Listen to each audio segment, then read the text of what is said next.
अस्सलाम वालेकुम फ्रेंड्स, उम्मीद है सब खैरियत से होंगे।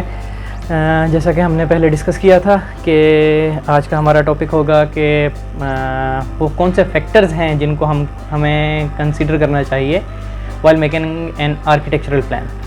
जब हम किसी घर का नक्शा बनाते हैं तो हमें क्या क्या चीज़ें मद्देनज़र रखनी चाहिए। सबसे पहले हम बात करेंगे छोटे लेवल से शुरू करेंगे, क्यों 3 मरला 11 मरला मतलब पंजाब वाली साइड पे जो यूनिट हम मेजरमेंट्स के लिए यूज़ करते हैं या प्लॉट साइजेस जो इस्तेमाल होते हैं वो मरला में होते हैं। जब हम सिंध वाली साइड पे आ जाते हैं, पर्टिकुलरली कराची वाली तरफ, तो हमारे यहाँ साइजेस होते हैं गज़ के हिसाब से, 300 गज़ का, 400 गज़ का, 80 गज़ का, 120 गज़ का, इस तरीके से प्लॉट साइजेस होते हैं। लेकिन जब हम मेजरमेंट्स की बात करते हैं तो दोनों तरफ फुट में ही इस्तेमाल हो रहा होता है।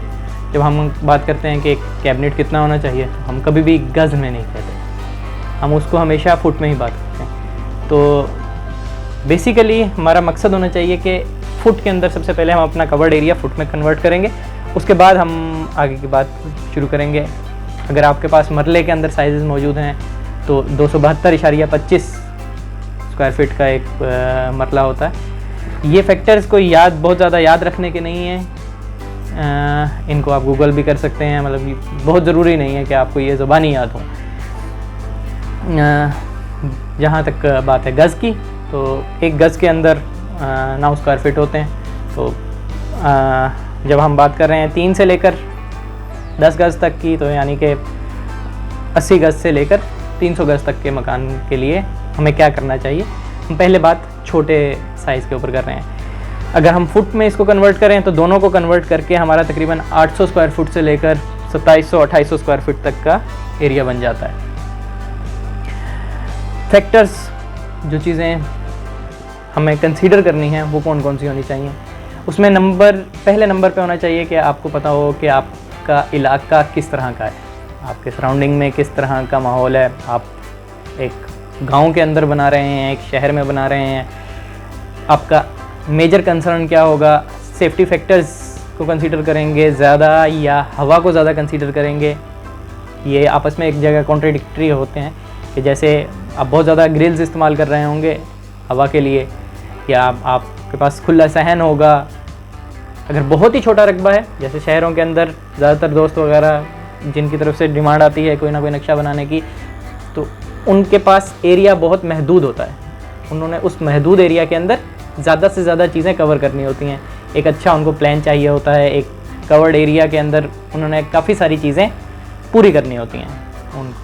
उनमें बेडरूम्स भी होने चाहिए, उसमें लॉन्च भी होना चाहिए, उसमें ड्राइंग रूम भी होना चाहिए, और एरिया भी बहुत महदूद होता है।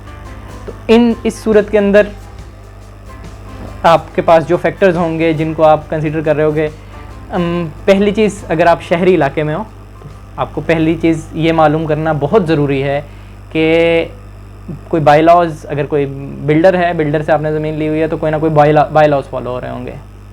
बहुत ज़्यादा छोटे मकान की बात नहीं कर रहा हूँ, 80 गज़ के ऊपर शायद ना होते हो, 3 मरले के ऊपर आपको इतना ज़्यादा प्रॉब्लम नहीं होगा। लेकिन जैसे जैसे आप थोड़ा सा साइज़ इंक्रीज़ करते जाएंगे, 5 मरला है और ऊपर के मकान हैं, तो उन मकानों के ऊपर कहीं ना कहीं अगर आपने किसी बिल्डर से लिए हैं और कोई प्रॉपर डेवलपर ने प्लॉटिंग की हुई है, तो आपको कोई ना कोई बाय लॉज फॉलो करने होंगे।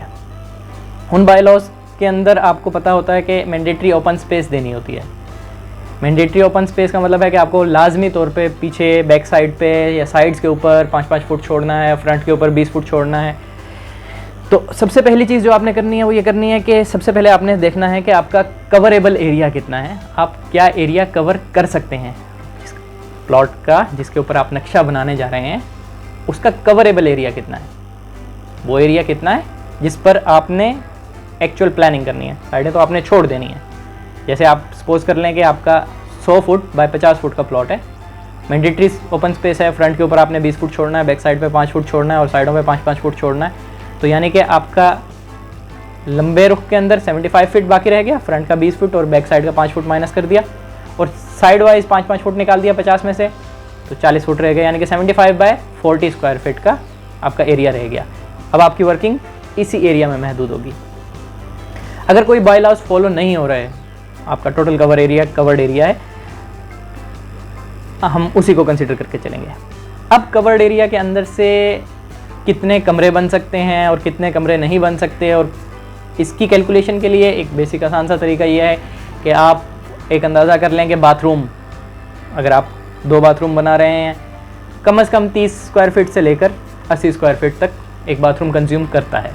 तो आप एक बाथरूम बना रहे हैं, अगर बहुत छोटा एरिया है, आप कम से कम 30-40 स्क्वायर फीट तक आप एरिया रखें कि एक बाथरूम का निकल गया।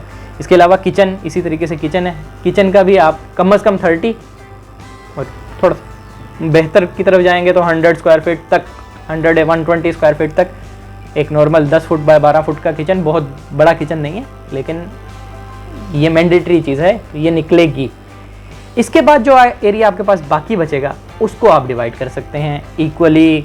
उसमें बेडरूम्स हो सकते हैं, उसमें लॉन्ड्री होगी, उसमें ड्राइंग रूम्स होंगे, उसमें बेडरूम्स होंगे, जो भी बकाया आपको रिक्वायर्ड आपके पैरामीटर्स हैं वो उसमें कवर हो रहे होंगे। एक अहम चीज़ कि सबसे पहले आपने अपना एवेल्यूएशन करना है कि आपको क्या चीज़ चाहिए, आपका एरिया किस टाइप का है, कंप्लीट क्लोज होनी चाहिए या ओपन होगी, और कोई बायलॉज फॉलो हो रहे होंगे, कोई मैंडेटरी ओपन स्पेस होगी, या सारा एरिया आप कवर कर सकते हैं। अगर आपको ये चीज़ें पता हैं, इसके बाद आप अपने बेडरूम्स वगैरह को देखेंगे और इस हिसाब से प्लान करेंगे कि वेंटिलेशन हो सके। ये तो नॉर्मल जनरल चीज़ें थी, लेकिन इसमें अहम क्या है, बात आ जाती है अहम की। अहम चीज़ ये है कि जब भी आप कोई नेगेटिव स्पेस दे रहे हैं तो उसको, नेगेटिव स्पेस से मुराद है कि वो जगह जहां आप नहीं जा सकते। जैसे कि अक्सर भाई मेरे कोई प्लान वगैरह भेजते हैं, कोई दोस्तों में से किसी के पास से कोई प्लान आता है तो उसके अंदर एक वेंटिलेशन के लिए एक स्ट्राइक खाली छोड़ा होता है, लेकिन वो एक्सेसिबल नहीं होता, आप वहाँ जा नहीं सकते। अगर आप इसको अवॉइड करेंगे तो मतलब अगर आप ओपन स्पेस, मुझे मालूम है कि वो ज़ाहिरी बात है चाहिए, लेकिन अगर वो किसी लॉन्ड्री की सूरत में आ रही है, किसी छोटे से गार्डन की सूरत में आ रही है, तो वो आपकी एक्सेसिबल है, वो यूज़ में आएगी। अगर आप उसको बंद कर देंगे चारों तरफ से, उसमें सिर्फ खिड़कियाँ खोल देंगे, तो वो एक कन्फाइंड स्पेस होगी, वो गंदी भी होगी, उसको साफ़ करने के लिए रेगुलर जैसे घर की सफाई होती है वो उसमें साफ़ नहीं हो रही होगी। उसके अलावा अगर आपने उसको बंद करके एक जगह को छोड़ दिया है, उसमें से आप ड्रेनेज के पाइप्स लेके जा रहे हैं और प्लम्बिंग के पाइप्स लेके जा रहे हैं, किसी किस्म की कोई लीकेज होगी तो उसकी स्मेल भी आएगी। उसका साइज़ अगर बहुत छोटा है, कि अमूमन ऐसी जगहें बहुत छोटी रखी जाती हैं, वाइड्स बहुत छोटे रखे जाते हैं, अगर वो छोटा है तो उसके अंदर हवा नहीं आएगी। वो वेंटिलेशन आप उसमें अपना एग्जॉस्ट तो लगा सकते हैं कमरे का, लेकिन अगर आप उससे ये कंसीडर कर रहे हैं, ये आपकी एक्सपेक्टेशन है कि उससे हवा खुद अंदर आए, आप खिड़की खोलें तो हवा आए, ऐसा नहीं होगा। कंसीडर करें एक पाइप है खड़ा हुआ सीधा, उसके अंदर से कभी हवा आपको निचली वाली तरफ नहीं मिलेगी, बशर्ते के उसके टॉप के ऊपर आपने कुछ ना कुछ ऐसा सिस्टम किया हुआ हो कि उसको हवा टकरा कर पाइप के अंदर जाए, तब तो आ सकती है। लेकिन एक सीधा पाइप जिसका ऊपर मुंह खुला हुआ है बस, उससे हवा नीचे नहीं आती। उसके लिए आपको या तो पाइप का साइज़ बहुत बड़ा चाहिए या कोई ना कोई सेटअप चाहिए ऊपर। नेगेटिव स्पेसिस के बाद दूसरी अहम चीज़ है कि अगर आप कोई टीवी लाउंज बना रहे हैं या कोई भी कॉमन एरिया जो आपका बन रहा है उसमें, या किसी बेडरूम में भी, बेडरूम बनाया आपने, उसके बेडरूम का एक फ्रंट के ऊपर एक डोर हो गया, उसके साथ में एक खिड़की हो गई, उसके बैक साइड पे आपका लॉन्ड्री का दरवाज़ा हो गया, फिर बाथरूम का दरवाज़ा हो गया, तीसरी साइड पे भी एक खिड़की हो गई।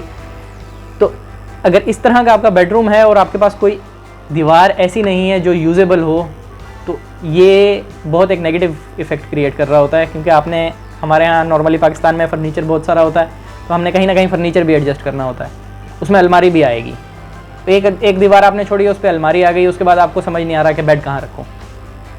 बेसिकली जब आप प्लान कर रहे हैं तो एक चीज़ को, फर्नीचर को एक स्लाइड सा बैक साइड पे आपके दिमाग में चलना चाहिए कि फर्नीचर ऐसे एडजस्ट हो सकता है इसमें। दूसरी अहम चीज़ बाथरूम की लोकेशन, बाथरूम की ओरिएंटेशन जब हम ड्रॉ कर रहे हैं, हम वेंटिलेशन वगैरह सब कुछ देख रहे होते हैं, लेकिन ये नहीं देख रहे होते कि बाथरूम में कमोड किस रुख लग रहा है या WC किस रुख लग रही है। हमारा ज़्यादा इशू होता है कि हमें किबले की तरफ पीठ नहीं करनी। बाद में बाथरूम बन जाता है, फिर बाद में हम सोच रहे होते हैं कि अब क्या करें, सो प्लान बनाते हुए सबसे पहले ही आपने उसको पहले ही कंसीडर करना है कि बाथरूम की ओरिएंटेशन क्या होगी, और उसमें WC किस रुख में लगा हुआ होगा। कमरे के अंदर बहुत ज़्यादा दरवाजे होंगे तो उसके हिसाब से भी आपने उसको देखना है प्लान करते हुए कि अगर बहुत ज़्यादा दरवाजे हैं तो आपका फर्नीचर कैसे एडजस्ट होगा। आमतौर पे एक जगह नहीं, ये काफ़ी जगह मैं देख चुका हूँ कि टीवी लाउंज बनाया और वो किसी यूज़ में नहीं आया, क्योंकि उसमें एक एंट्रेंस डोर है, एंट्रेंस डोर के बाद आपके 2 कमरे के दरवाजे खुल रहे हैं, एक किचन का दरवाज़ा खुल रहा है, एक ड्राइंग रूम का दरवाज़ा खुल रहा है, एक पोर्च का दरवाज़ा खुल रहा है, और आप उसको किसी भी इस्तेमाल में नहीं लेके आ सकते। उसमें कोई जगह ही नहीं है एक टीवी लगाने के लिए, उसमें कोई जगह नहीं है सोफ़ा रखने के लिए। तो ऐसे TV lounge it's a negative space, वो आपके किसी काम नहीं आएगी। अगर कोई स्टेयर्स के नीचे की जगह नॉर्मली तौर पे प्लान बना रहे हैं तो स्टेयर्स की जगह कंज्यूम करने की कोशिश करते हैं, तो दिमाग में होता है कि स्टेयर्स के नीचे हम बाथरूम बना लेंगे। लेकिन एक चीज़ जो पहले से सोचने की है वो ये है कि अगर आप 10 स्टेप चढ़ा रहे हैं, एक फुट ट्रेड है उसका और 6 इंच राइज़र है, 10 स्टेप के नीचे बाथरूम नहीं आएगा। क्यों नहीं आएगा? क्योंकि 10 स्टेप चढ़ने के बाद आप 6 इंच राइज़र के हिसाब से आप 5 फुट पे पहुँचे हैं, 5 फुट हाइट आपने अटेन की है। 5 फुट हाइट के नीचे आप बाथरूम बनाएंगे तो सर लगेगा, आप उसमें जा नहीं सकते। तो अगर आप स्टेयर्स के नीचे कोई चीज़ बनाना चाह रहे हैं तो स्टेयर्स की हाइट अटेन करना, फर्स्ट लैंडिंग की हाइट 7 फीट अटेन करना ज़रूरी है। को लाजमी है कि आप फर्स्ट लैंडिंग जो है, स्टेप्स चढ़ गए, चढ़ने के बाद पहला जो टप्पा, जो बड़ी स्लैब आ रही है आपकी जिसको लैंडिंग कहते हैं, अगर वो 7 फीट की हाइट अटेन नहीं कर रही तो आप उसके नीचे कुछ बना नहीं सकते। ना स्टोर बनेगा, ना उसमें बाथरूम बनेगा। उसके नीचे मोटर की जगह तो हो सकती है, टैंकी हो सकती है, इसके अलावा कुछ नहीं हो सकता। बहुत ज़्यादा पैसेजेस, कुछ लोग प्लान बनाते हैं तो पैसेज दे देते हैं बहुत लंबा सारा। एक पैसेज होता है लंबा सारा, वो सिर्फ पैसेज होता है, वो किसी काम में नहीं आता। उसको अवॉइड करें, नेगेटिव स्पेसेस को अवॉइड करें, स्टेयर्स के नीचे की जगह को कोशिश करें कि वो किसी न किसी काम में आ सके। अलमारियाँ हमारे यहाँ जैसे है कि पाकिस्तान में हमें कबर्ड्स और स्टोरेज स्पेसेस बहुत ज़्यादा चाहिए होती हैं। स्टोर का ख्याल रखें कि स्टोर हो, अगर स्टोर नहीं है तो फिर कोशिश करें कि दीवार के अंदर एम्बेडेड तौर पे अलमारी अंदर ही हो। उससे ये फ़ायदा होगा कि आपके बाहर एक और अलमारी नहीं होगी, तो कंपैरेटिवली आपको कमरे का एरिया वो कवर नहीं कर रही होगी। जो एम्बेडेड अलमारी है वो दीवार के अंदर है, एरिया कंपैरेटिवली बाहर मौजूद अलमारी की निस्बत कम कवर करेगी। चलते हैं एक छोटे से प्लान की तरफ, प्लान डिस्कस करेंगे। एक स्टैंडर्ड साइज़ का प्लान है, पूरे पाकिस्तान में फॉलो होता है, बाकी बातें रेगुलर प्लान देखते हुए साथ साथ करते रहेंगे। जी भाई, तो ये हमारी ऑटोकैड की एक फ़ाइल है। कोई दोस्त थे मेरे नज़दीक में जहाँ मेरी रिहाइश है, यहीं पे उन्होंने एक प्लॉट था उनका, उसको उन्होंने उसका नक्शा बनवाया था, ये कंस्ट्रक्शन भी हो चुकी है। प्लॉट साइज़ है इनका 24 फीट बाय 45 फीट। कॉलोनी की जगह है तो उसके हिसाब से ये कंपैरेटिवली क्लोज्ड है, बहुत ज़्यादा क्लोज्ड है। अगर आप नक्शा देखेंगे तो फ्रंट से लेकर बैक तक ये तकरीबन बंद है। इसमें बाहर खिड़कियों की एक खिड़की, एक गेट बाहर खुल रहा है, बाकी तीनों साइड के ऊपर इनके प्लॉट्स है, किसी और की ज़मीन है।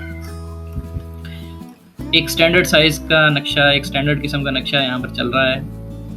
आमतौर पर ये नक्शा फॉलो होता है, बहुत ज़्यादा फॉलो होता है, क्योंकि ज़्यादातर हमारे यहाँ जो प्लॉट्स होते हैं वो रेक्टेंगुलर शेप में होते हैं। उनका फ्रंट बहुत कम होता है, जैसे यहाँ पर आप देख सकते हैं 24 फीट। इसका फ्रंट बहुत छोटा है और गहराई ज़्यादा है 45 फीट। इस सूरत के अंदर ये एक बहुत अच्छा नक्शा है, बहुत अच्छा सा, मतलब ये है कि ये एक स्टैंडर्ड चीज़ है जो आप कहीं पर भी फॉलो कर सकते हैं। इसमें पीछे 2 बाथरूम दिए हुए हैं, 2 बेडरूम्स हैं, उन दोनों के साथ ही अटैच्ड बाथरूम्स हैं। दोनों बाथरूम्स के दरमियान में एक लॉन्ड्री की जगह ओपन डिस्क का है, खाली जगह छोड़ी हुई है 9.5 फुट बाय 4.5 फुट। हवा के लिए ये काफ़ी है। ये जो पीछे की दीवार, आप लॉन्ड्री की बैक साइड की दीवार देख रहे हैं, अगर पीछे का घर कंस्ट्रक्ट हो चुका है तो इस दीवार को बनाने की ज़रूरत नहीं है, क्योंकि आपका कंप्लीट घर जो है वो स्लैब जो है वो आपकी इन दीवारों के ऊपर यहाँ तक की आएगी, बाथरूम के एंड तक आएगी। लॉन्ड्री के बैक साइड की दीवार की हमें ज़रूरत नहीं है, अगर हमने किसी किस्म की कोई पाइपिंग वगैरह इसमें नहीं करनी। अगर हम इसमें पाइपिंग करना चाहते हैं तो फिर हमारी अपनी दीवार होना ज़रूरी है। किसी की दीवार के अंदर हम झरी लगाकर पाइप्स वगैरह नहीं डाल सकते। लॉन्ड्री की जगह, लॉन्ड्री का दरवाज़ा, एक बेडरूम को लॉन्ड्री का दरवाज़ा दिया हुआ है, दूसरे बेडरूम के साथ यहाँ पर खिड़की आएगी। जो जगह आपको अभी रेक्टेंगुलर में नज़र आ रही है, यहाँ एक बेडरूम के साथ खिड़की है, एक बेडरूम के साथ दरवाज़ा है, 2 बाथरूम्स हैं। एक बेडरूम के अंदर एम्बेडेड अलमारी दी हुई है, जैसे मैंने पहले डिस्कस किया था। किचन का पोर्शन थोड़ा सा पीछे की तरफ लेके जाकर वहाँ उसके बैक साइड पे एक छोटी पतली दीवार दी है और यहाँ एक अलमारी दी हुई है, एम्बेडेड अलमारी है। दूसरे बेडरूम के अंदर कोई अलमारी नहीं है, अलबत्ता उसमें एक खिड़की मौजूद है फ्रंट पे। दोनों कमरों का दरवाज़ा टीवी लाउंज में खुलता है। टीवी लाउंज के एक साइड में किचन, मतलब ये एक स्टैंडर्ड फॉर्मेट है कि बैक साइड पे 2 बाथरूम्स, उनके दरमियान में कोई ओपन टू स्काई स्पेस, फिर 2 बेडरूम्स, उससे आगे किचन और लॉन्ड्री, किचन और TV lounge. TV lounge comparatively बड़ा है और किचन कंपैरेटिवली छोटा है ताकि आपके दरवाजे एडजस्ट हो जाएं। इस जगह के ऊपर ये बहुत अच्छी चीज़ है कि आप का जो बड़ा आइटम है, बड़ा एक कमरा है, वो यहाँ पर आए जहाँ पर कमरों के दरवाजे खुलने हैं। उससे फ़ायदा ये होगा कि छोटा कमरा यहाँ पर हो जाएगा। यहाँ किचन, स्टोर, बाथरूम, इस टाइप की कोई चीज़ हो सकती है ताकि आपके टीवी लाउंज, ताकि आपके दरवाजे खुल सकें। लाउंज में एंट्री का दरवाज़ा बाहर से एक ये है। ड्राइंग रूम है, इसके साथ ही ड्राइंग रूम का एक दरवाज़ा लाउंज में दिया गया है। एक और दरवाज़ा मेरे हिसाब में शुरू के अंदर यहाँ पर जहाँ गेट से एंटर होते हैं, यहाँ पर एक ड्राइंग रूम का दरवाज़ा होना चाहिए। बाहर एक खिड़की डायरेक्ट बाहर से खुलनी चाहिए। सीढ़ियाँ चढ़ रही हैं, सीढ़ियों के नीचे एक अदद बाथरूम बनाया गया।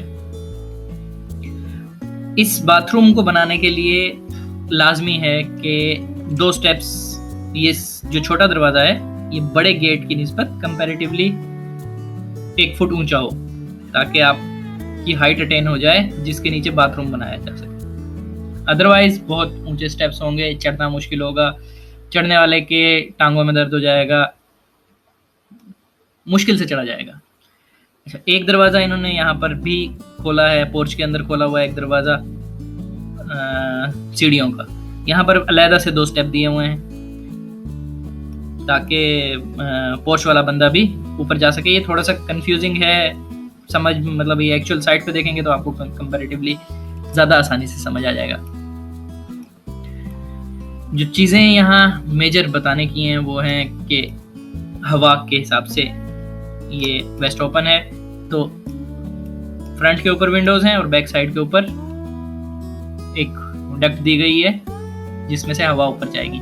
ये duct complete open to sky है। कुछ लोग, मतलब अगर आप नॉर्मली तौर पे घर बना रहे होते हैं तो लोगों की कोशिश होती है कि ऊपर हम छज्जे बाहर निकाल लें। इवन ओपन टू स्काई जगह के अंदर भी उनकी कोशिश होती है कि हम ओपन टू स्काई वाली जगह को भी छज्जा बाहर निकाल के कवर कर लें ताकि ऊपर का एरिया बढ़ जाए। बढ़ तो जाएगा लेकिन आपकी हवा यहाँ, अगर आप यहाँ पर एक खाली एक रेक्टेंगुलर ओपनिंग छोड़ देंगे इस तरीके से, सिर्फ स्लैब में ओपनिंग होगी तो वो एज अ वेंटिलेटर तो यूज हो सकती है लेकिन हवा नहीं आएगी उससे। इससे रिलेटेड मैं आपको कुछ पिक्चर्स भी शो करता हूँ। उसका मकसद सेम नक्शे के ऊपर घर बना हुआ है, उसकी कुछ वीडियो है या कुछ पिक्चर्स हैं, वो मैं आपके साथ शेयर करता हूँ।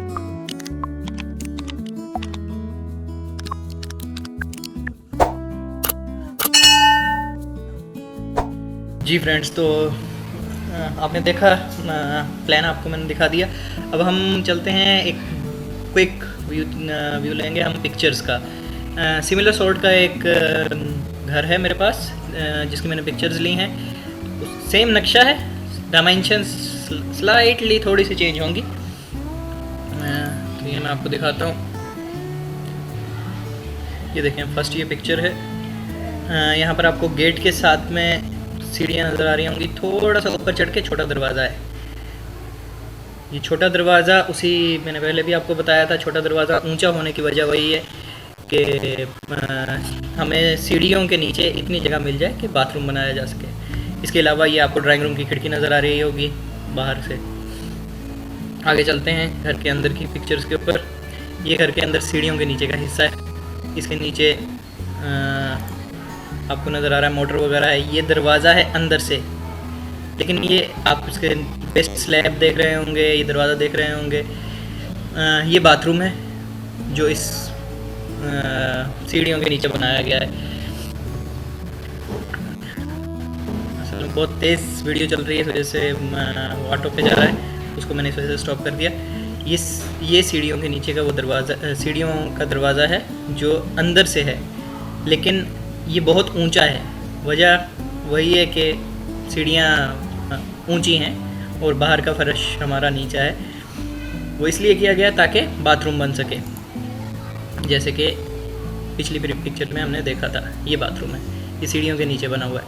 वॉश बेसिन बाथरूम का बाहर लगा हुआ है, क्योंकि बाथरूम का साइज़ इतना बड़ा नहीं है कि उसमें वॉश बेसिन एडजस्ट हो सके। आगे चलते हैं। ये देखें, ये वॉशरूम है, लेकिन इसका साइज़ बहुत ज़्यादा बड़ा नहीं है, तो इसके अंदर अगर हम वॉश बेसिन लगाते तो हमारे पास ये नहाने की जगह बाकी ना बचती जहाँ बाल्टी पड़ी हुई है। ये वो ड्राइंग रूम है। ड्राइंग रूम का एक दरवाज़ा बाहर पोर्च में से खुल रहा है। ये वो वाला दरवाज़ा है जो पोर्च से खुल रहा है, और ये बाहर वाली खिड़की है। ये ड्राइंग रूम की ही 2-3 तस्वीरें और हैं। ये ड्राइंग रूम का दूसरा दरवाज़ा है, नेक्स्ट तस्वीर में ज़्यादा क्लियर होगा। ये दरवाज़ा है अंदर का। एक चीज़ जो यहाँ नोट करने की है वो है कि दरवाजे के ऊपर वेंटिलेटर है। आप आगे भी शायद देखेंगे और तस्वीरों में भी आपको नज़र आएगा कि दरवाज़ों के ऊपर वेंटिलेटर दिया गया है। वेंटिलेटर पुराने ज़माने की जितनी कंस्ट्रक्शन आप देखेंगे उसमें तो आपको वेंटिलेटर नज़र आएगा, लेकिन मौजूदा कंस्ट्रक्शन के अंदर ज़्यादातर आर्किटेक्ट्स डिज़ाइन के अंदर उसको वेंटिलेटर को ओमिट कर देते हैं, नहीं देते वेंटिलेटर या अगर वेंटिलेटर देते हैं तो उसका वेंटिलेटर का टॉप जो है वो खिड़की के टॉप के बराबर रख रहे होते हैं। मतलब वो डिपेंड करता है कि आजकल मार्केट में क्या चीज़ इन है, उसके ऊपर डिपेंडेंट होता है। लेकिन मेन चीज़ ये है कि वेंटिलेटर का असल मकसद क्या है। वेंटिलेटर का मकसद बाहर से ठंडी हवा आपके घर में प्रोवाइड करना नहीं है, बल्कि घर की जो हवा आपके घर में जो गर्म हवा है, जो ऊंचे पे हमेशा गर्म हवा ऊपर उठ जाती है, ठंडी हवा भारी होती है वो नीचे बैठ जाती है, तो गर्म हवा को घर से बाहर निकालना वेंटिलेटर का मकसद होता है। अगर सिंगल स्टोरी घर है फिर तो लाजमी तौर पे बहुत ज़्यादा ज़रूरी है कि आपके पास वेंटिलेटर हो, वरना आपका घर बहुत ज़्यादा तपेगा, उसमें तपिश ज़्यादा होगी, उसका टेम्परेचर ज़्यादा होगा। ये किचन का एरिया है। किचन के अंदर सेम वही नक्शा है। बाहर लॉन्च था, ड्राइंग रूम था, और उसके बाद ये किचन का एरिया हमारे सामने आ गया। किचन के अंदर ये वो अलमारी है जो हमने दीवार के अंदर बनाई थी। ये अलमारी थोड़ी सी पीछे की तरफ निकली हुई है।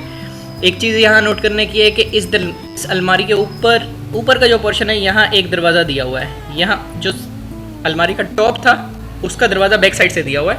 उसकी वजह यह है कि फ्रंट साइड के ऊपर बीम रन कर रहा था। ये आरसीसी फ्रेम स्ट्रक्चर है, तो खैर हम अंदर की तस्वीर देखेंगे तो आपको अंदाज़ा हो जाएगा क्या किस चीज़ की मैं बात कर रहा हूँ। वहाँ पर दरवाज़ा आ नहीं सकता था। नीचे तो तमाम अलमारी है, टॉप के ऊपर जो आखिरी कैबिनेट है वो बैक साइड से दे दिया गया। ये किचन की ही दूसरी पिक्चर है। यहाँ से आपको ज़्यादा क्लियरली शायद नज़र आ जाए। फ्रिज के साथ वाली जो जगह है ये अलमारी है। ये वेंटिलेटर्स आप देख सकते हैं, अंदर के भी दरवाज़ों के ऊपर तमाम के ऊपर वेंटिलेटर्स हैं।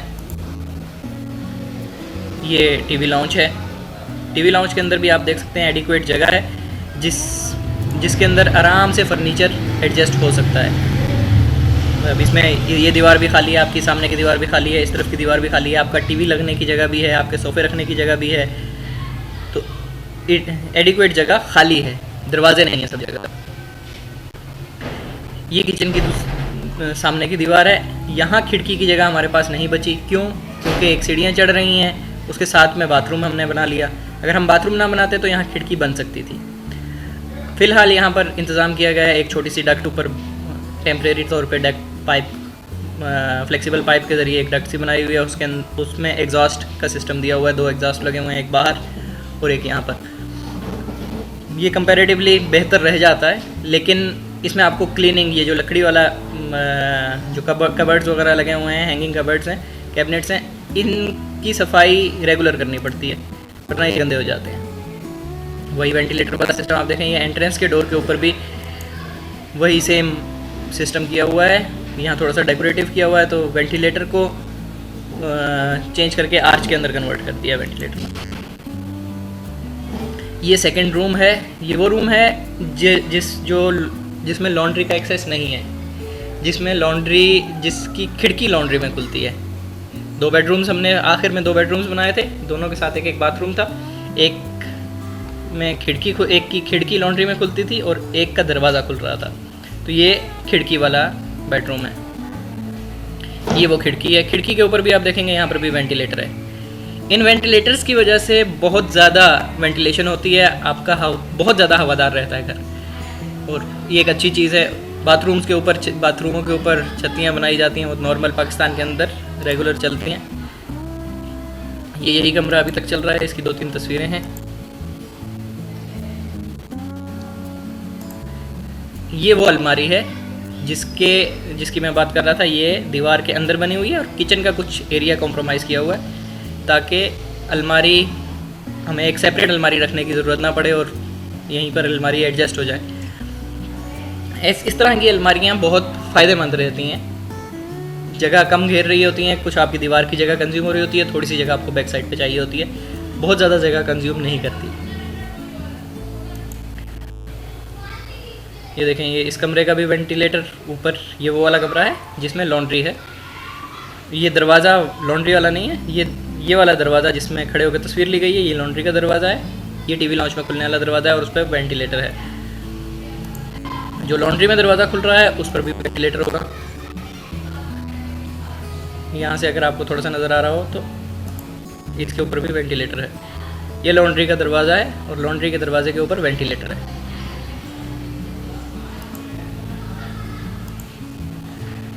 ये लॉन्ड्री है, जगह छोटी है, 4.5 फुट के करीब जगह है, तो मेरा ख्याल 4.5 फुट से भी कम है ये जगह। तो इसके अंदर लॉन्ड्री बनी हुई है। ये दूसरा दरवाज़ा है, देखें दरवाजे के बाद तकरीबन 1 फुट की जगह है, तो मैक्सिमम ये 4 फुट होगा। लॉन्ड्री भी तकरीबन 4 फुट की होगी। बाथरूम के अंदर वही इशू, ये देखें आप, ये वेस्ट ओपन प्लॉट है, लेकिन अब सीट अगर दूसरे रुख लगाते हैं तो बाथरूम बहुत छोटा रह जाता है। तो अब सीट इस रुख लगाई गई है, लेकिन पुश्त जो है आपकी बैक साइड वो किबला रुख हो रही है। तो ये एक इशू है इसमें प्लॉट पे। ये तस्वीरें थी, इन तस्वीरों का मकसद जल्दी आपको सिर्फ एक ओवरव्यू देना था। इसके अलावा मैं आपको एक और प्लान दिखाता हूँ। एक भाई हैं हाफिज़ फैसल हमीद आरिफ वाला से, उन्होंने एक अपना नक्शा बनाकर भेजा था। उनका एक प्लॉट है, प्लॉट के ऊपर उन्होंने कुछ कंस्ट्रक्शन करना चाहते हैं। शुरू में फ्रंट के ऊपर उन्होंने कोई शॉप या हॉल टाइप का रखा है, और बैक साइड पे रिहाइश के लिए उन्होंने सिस्टम रखा है। जो चीज़ उन्होंने भेजी है वो भी मैं आपको दिखाता हूँ। उसके बाद मैंने इसको चेंज किया है, कुछ चेंजेस प्रपोज़ किए हैं। अगर उनको पसंद आएगा तो वो बताएंगे। इसको मैंने उसी तरीके से एडिट किया है जो नक्शा अभी मैंने आपको दिखाया, जिसको मैं आपको बता रहा हूँ कि ये एक स्टैंडर्ड टाइप का सिस्टम है कि अगर आपके पास कोई और ऑप्शन नहीं है, आप बहुत ज़्यादा डिज़ाइनिंग वगैरह नहीं चाहते और सिंपल स्ट्रेट फॉरवर्ड सीधी सी चीज़ बनाना चाह रहे हैं, तो ये एक डिटो कॉपी स्टैम्प वाली सूरत की चीज़ है कि आप इसको रेगुलर कहीं पे भी यूज़ कर सकते हैं। वेंटिलेशन के लिए और बाकी चीज़ों के लिए जो चीज़ें मैंने आपको पहले बताई, उन चीज़ों का ध्यान रखें। ये फाइल खुल गई है हमारी। ये प्लॉट का साइज़ इनका कुछ थोड़ा सा, इनका इशू ये है कि तमाम डायमेंशंस इनके प्लॉट की, एक तो कोई भी एंगल 90 डिग्री का एंगल नहीं है, और तमाम डायमेंशंस अलग-अलग डायमेंशंस हैं। हर साइड, कोई भी अपोजिट साइड्स इक्वल नहीं है। ये आप देख सकते हैं बैक साइड पे 25 foot 7.5 inch, front 26 foot 5.5 inch, left side 62 foot, right side 72 foot 2.5 inch. इन्होंने इसमें जो चीज़ प्रपोज़ की थी वो ये थी। थोड़ा सा मैं तेज़ चल रहा हूँ, वजह ये है क्योंकि वीडियो बहुत बड़ी हो रही है। इन्होंने जो चीज़ प्रपोज़ की थी वो था कि पीछे बैक साइड पे एक पूरा लॉन्ड्री टाइप का एरिया है, एक साइड पे बाथरूम है, ये ड्रेसिंग रूम बनाया था इन्होंने, एक bedroom, kitchen, TV lounge, drawing room, उसके बाद ये एंट्रेंस की थोड़ी सी जगह थी, एक बाथरूम टेपर में से निकाल दिया था और फ्रंट पे एक हॉल दिया हुआ था, शॉप या हॉल जो भी आप कह लें, और साइड पे उसके पोर्च था।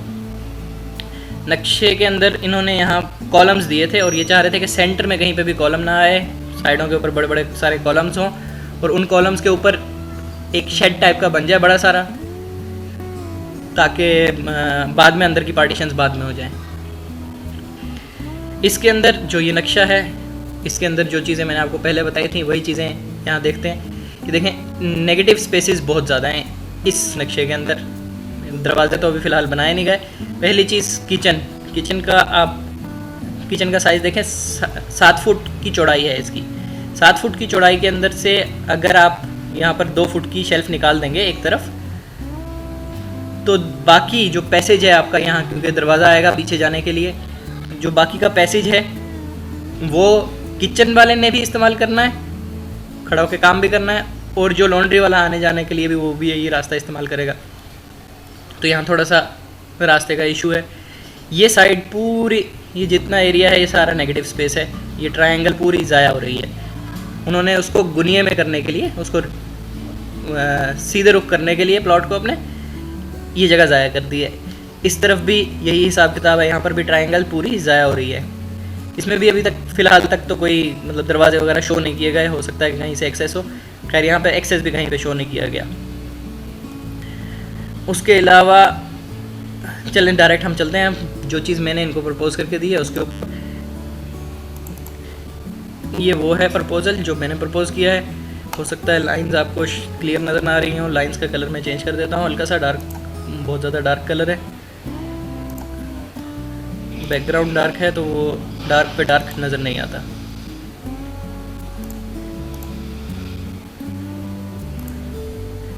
जी ये देखें, मैंने इनका प्लॉट साइज़ वही प्लॉट है, थोड़ा सा तिरछा है प्लॉट। बैक साइड से मैंने शुरू किया है। 2 बाथरूम हैं, बाथरूमों के दरमियान में लॉन्ड्री है, 2 बेडरूम्स हैं, एम्बेडेड अलमारी है, दोनों का दरवाज़ा बाहर की तरफ खुल रहा है।